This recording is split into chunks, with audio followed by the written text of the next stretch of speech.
چیونٹی اور اناج کا دانہ۔ ایک بار کی بات ہے، ایک ننھی سی چیونٹی کو جنگل میں چاول کا ایک بڑا سا دانہ ملا۔ وہ دانہ اس کے اپنے جسم سے کئی گنا بڑا تھا۔ چیونٹی نے خوش ہو کر سوچا، اگر میں یہ دانہ اپنے بل تک پہنچا دوں تو سردیوں کے دنوں میں میرے پاس مزید خوراک ہوگی۔ چیونٹی نے دانہ گھسیٹنا شروع کیا۔ راستہ لمبا اور مشکل تھا۔ دوسری چیونٹیاں اسے دیکھ کر ہنسنے لگے اور کہنے لگے، یہ تیرے بس کی بات نہیں، تاو یہ دانہ کبھی نہیں لے جا سکے گی۔ مگر ننھی چیونٹی نے ان کی باتوں پر دھیان نہ دیا۔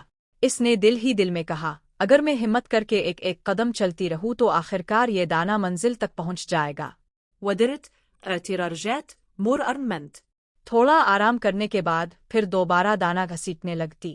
اس کی مستقل محنت اور صبر رنگ لایا۔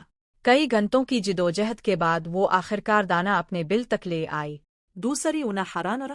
سب نے اس کی محنت اور حوصلے کی تعریف کی۔ سبق: عزم اور محنت سے ناممکن کو بھی ممکن بنایا جا سکتا ہے۔